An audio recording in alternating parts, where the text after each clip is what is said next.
আসসালামু আলাইকুম ওয়া রাহমাতুল্লাহি ওয়া বারাকাতুহু। সম্মানিত প্রিয় অভিভাবকবৃন্দ, আশা করি সকলেই ভালো আছেন। ইতিপূর্বে আপনাদের মাঝে আমি 11 থেকে 15তম হাদিস শরীফ কিভাবে উচ্চারণ সহকারে বাচ্চাদেরকে শেখাবেন এই নিয়ে একটি ভিডিও করেছিলাম। এ পর্বে আমি আপনাদের মাঝে 16 থেকে 20তম হাদিস শরীফ শেয়ার করব। এই হাদিসগুলো আপনার বাচ্চাকে যদি আপনি অনুশীলন করান, ইনশাআল্লাহ অনেকটাই ফায়দা হবে। তো কথা না বাড়িয়ে চলুন আমরা হাদিস শরীফের পর্বে চলে যাই। বিসমিল্লাহির রহমানির রহিম। 16 নাম্বার হাদিস শরীফ। লা ইয়াদখুলুল জান্নাতা জাসাদুন গুজিয়া বিল হারাম। 16 নাম্বার হাদিস শরীফের অর্থ, হারাম বক্ষণকারীর শরীর বেহেশতে প্রবেশ করিবে না। 17 নাম্বার হাদিস শরীফ। বাল্লিগু আন্নি ওয়ালাউ আয়া।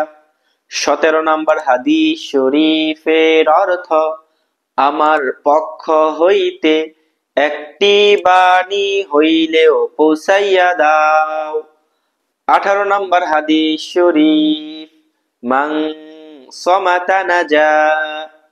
18 নাম্বার হাদিস শরীফের অর্থ, যে চুপ থাকে সে নাজাত পায়।